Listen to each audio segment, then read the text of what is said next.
सबको जय मसीह की। आज हम देखने के लिए जा रहे हैं कि किस प्रकार से मनुष्य जाति की मृत्यु आई और मृत्यु कैसे सब मनुष्य में फैल गया। सबसे पहला व्यक्ति आदम था और आदम के द्वारा मृत्यु इस जगत में आई।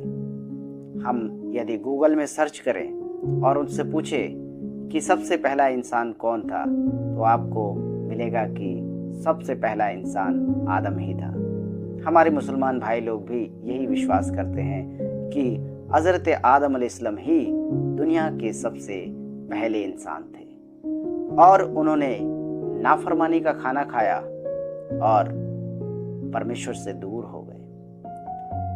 परमेश्वर ने उन्हें एक आज्ञा दिया था और उस आज्ञा को उन्होंने तोड़ दिया।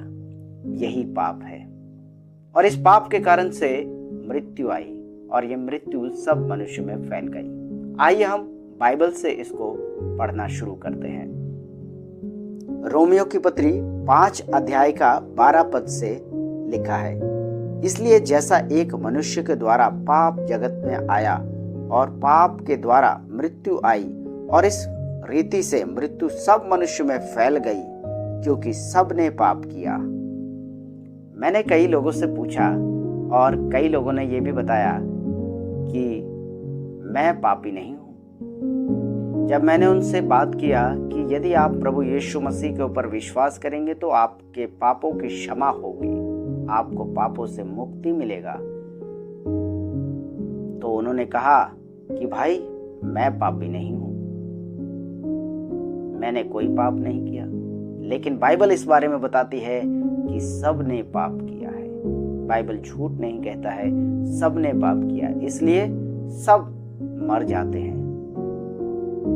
पहला इंसान पाप किया और उसका प्रतिफल सब मनुष्य में फैलता गया, इसलिए सबने पाप किया और सब इस मृत्यु से ग्रसित है। लेकिन एक व्यक्ति है जिसका नाम यीशु मसीह है। यहाँ पर हेडिंग में बताया गया है, आदम द्वारा मृत्यु और मसीही द्वारा जीवन। यीशु मसीह के द्वारा ही हमको जीवन मिलता है। यीशु मसीह मृतकों में से 3 दिन बाद जिंदा हो गए। आज भी यीशु मसीह का कब्र खाली है।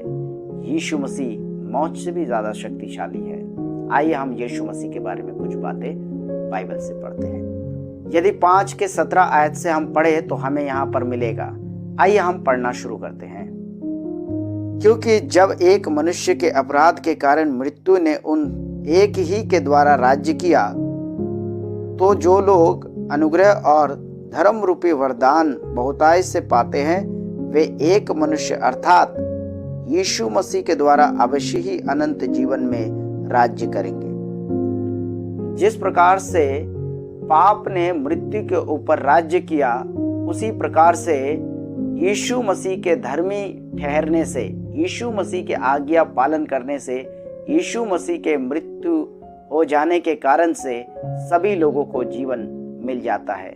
जिस प्रकार से यीशु मसीह पुनरुत्थान हो गए, यीशु मसीह जिंदा हो गए 3 दिन बाद, उसी प्रकार से हम भी यीशु मसीह के ऊपर विश्वास करने से जीवन हमको मिल जाता है, अनंत जीवन। तो एक मनुष्य के द्वारा इस धरती पर मृत्यु आई और एक मनुष्य के द्वारा मृत्यु समाप्त हो जाता है। आदम के द्वारा मृत्यु इस जगत में आया, लेकिन यीशु मसीह के द्वारा जीवन आया है। जो लोग यीशु मसीह के ऊपर विश्वास करते हैं, वे लोग अनंत जीवन को प्राप्त करेंगे, हमेशा तक परमेश्वर के साथ रहेंगे, जिसके लिए मनुष्य को परमेश्वर ने बनाया है। इन वचनों के द्वारा परमेश्वर आपको बहुतायत की आशीष करे। God bless you.